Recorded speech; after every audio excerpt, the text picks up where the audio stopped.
আসসালামু আলাইকুম ভিউয়ার্স, কেমন আছেন সবাই? চলে এলাম আজকে ভাপা ফুলকপির একটি সবজির রেসিপি শর্ট ভিডিও নিয়ে। তো আমি এখানে দেখিয়ে দিচ্ছি কি কি রাখা আছে। ফুলকপিটা ভাপা অর্থাৎ আমি গরম পানিতে হাফ সিদ্ধ করে নিয়েছি। পেঁয়াজ, রসুন এবং কাঁচামরিচ, টমেটো আছে, আলু আছে, ধনিয়া পাতা এবং ডিম, যেটা আমি আগে থেকে ভেজে রেখেছি লবণ হলুদের মাধ্যমে।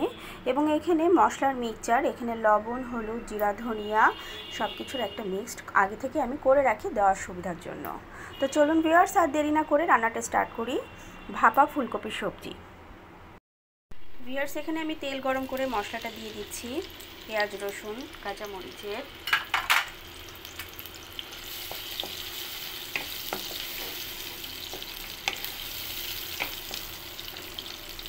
এবং আমার যে গুঁড়া মশলা মিক্সচার করেছি সেটাও দিয়ে দিচ্ছি।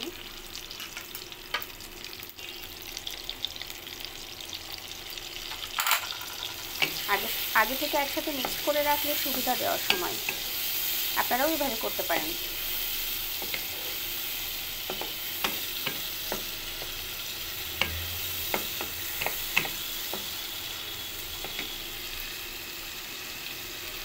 মশলাটা কিছুক্ষণ কষিয়ে নিব ভালোভাবে।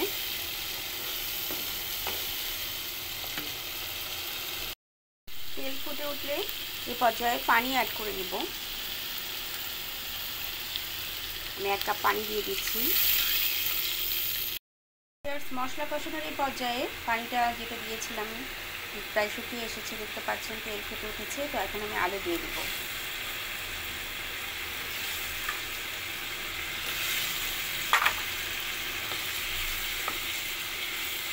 আলুটা এই পানিতেই কিন্তু সিদ্ধ হবে, আর কোনো এক্সট্রা পানি অ্যাড করা লাগবে না।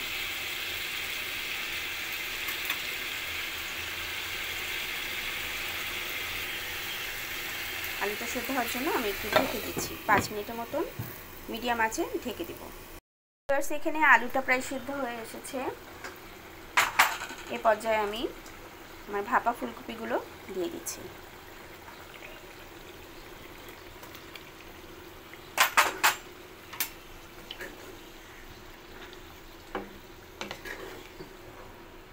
এভাবে নাড়িয়ে ভালো করে মশলাটা মেখে নিতে হবে।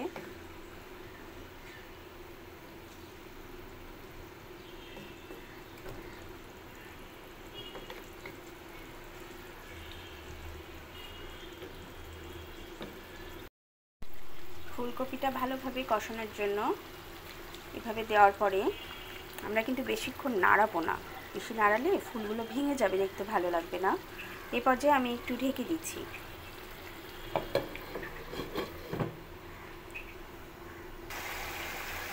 ফুলকপির উপরেও তেল ভেসে উঠেছে, দেখতে পাচ্ছেন। এখন আমি টমেটোগুলো অ্যাড করে দিচ্ছি, কেটে রাখা টমেটো।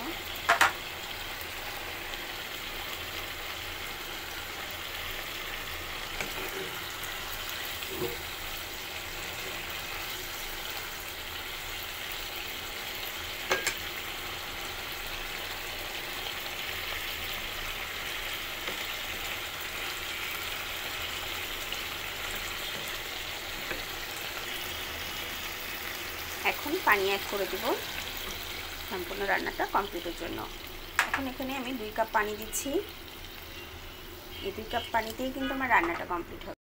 তো ফ্রেন্ডস, আমার রান্নাটা দেখতে পাচ্ছেন প্রায় শেষ পর্যায়ে। এখন আমি আগে থেকে ভেজে রাখা ডিমগুলো দিয়ে দিচ্ছি।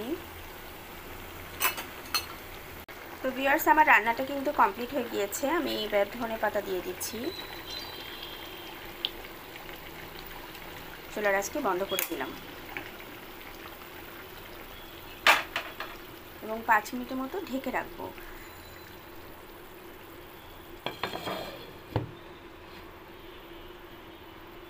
পাঁচ মিনিট পরে আমি আপনাদেরকে পরিবেশন করে দেখাচ্ছি। এটা হচ্ছে আমার ভাপা ফুলকপি সবজির ফাইনাল লুক। আপনারা দেখতে পাচ্ছেন কতটা কালারফুল লাগছে। শীতকালীন সবজি মানেই কালারফুল কিছু। তো আপনারাও বাসায় কিন্তু এভাবে ট্রাই করবেন এবং রান্নাটি কেমন লাগলো অবশ্যই কমেন্টে জানাবেন। আর আমার পরবর্তী ভিডিওগুলো পাওয়ার জন্য পেজে অবশ্যই ফলোইং, লাইক, কমেন্ট, শেয়ার করে রাখবেন। তো এভাবেই পাশে থাকবেন সবাই। আল্লাহ হাফেজ।